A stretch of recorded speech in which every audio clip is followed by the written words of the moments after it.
we're back. I'm sitting here with Betty Huber, who is a partner of Global ESG and Co-Chair of Latham and Watkins. Betty, so nice to have you here at the sidebar. So tell me a little bit about your practice and what you do. Great, thanks so much. I'm Betty Huber, as was mentioned, and one of the global co-chairs of the environmental, social, and governance practice at Latham and Watkins.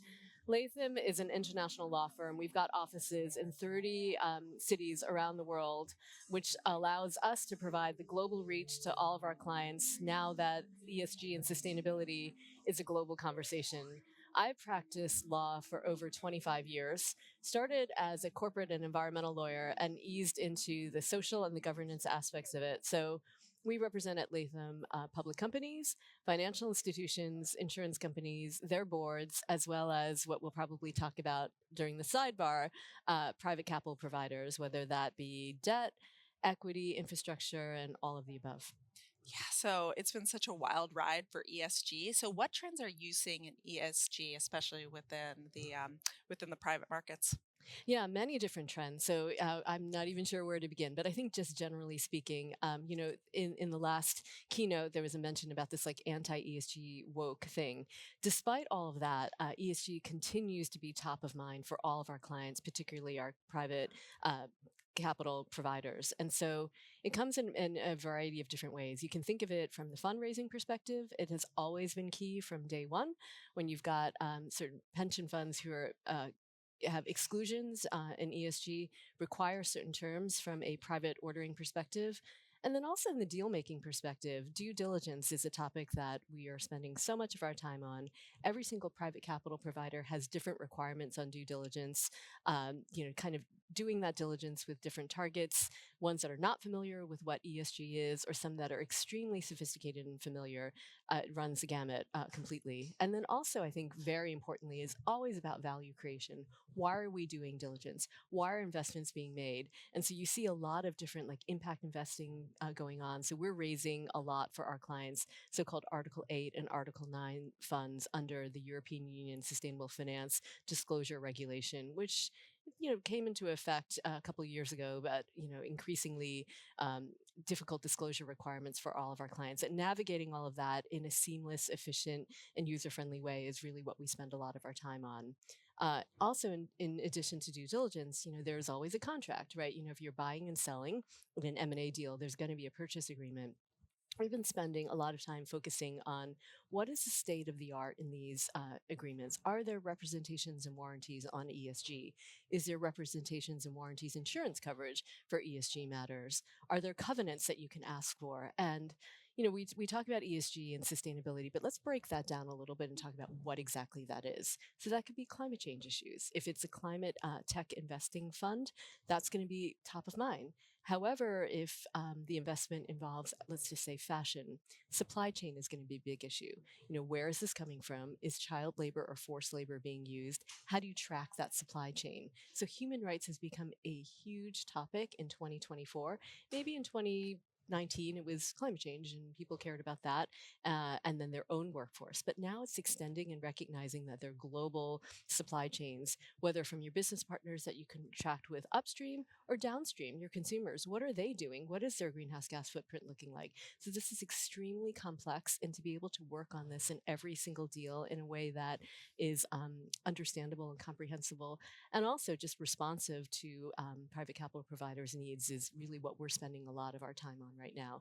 I can go on and on, but if you've got other questions, we can go into those questions if you like. Yeah, Sarah. it is so complex. There's so many directions we could take this. What ESG criteria are you seeing as making the most amount of difference in impact and in investment decisions?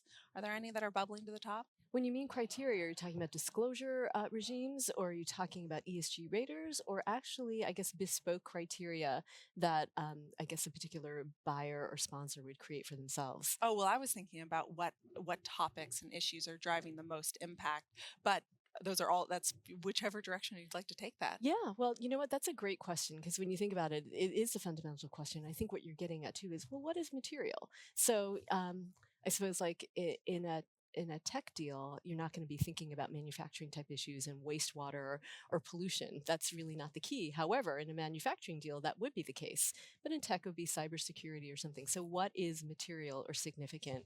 And oftentimes, maybe I'll give a plug. I used to be on the advisory council for the Sustainability Accounting Standards Board. And so SASB, which, everyone probably who's watching is familiar with that acronym, came up with a variety of different standards and frameworks for different industries based on kind of industry classification codes. So I would say that that would be a good place to start for a sponsor or a company that has no sort of bearing and doesn't have a particular set of topics that they need to cover in every single transaction. And you mentioned before about some of the regulatory guardrails that are emerging, especially in lines of in disclosures.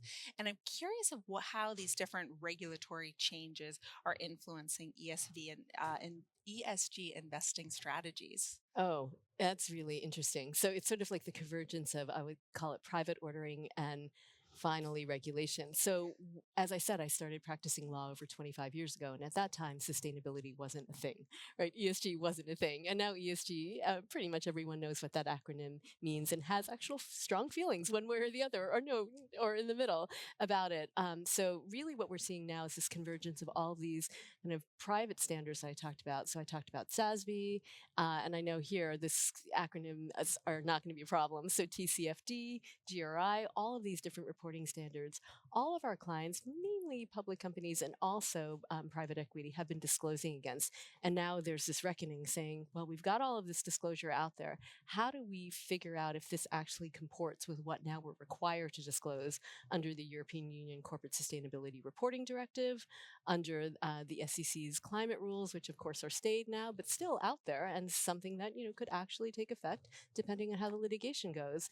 And then you've got a swathe of regulations and laws in California requiring disclosure of greenhouse gas emissions and climate-related financial risk, as well as disclosures relating to any significant claims of greenhouse gas emissions reductions and the use, purchase, sale, or marketing of carbon offsets, which we haven't even talked about yet.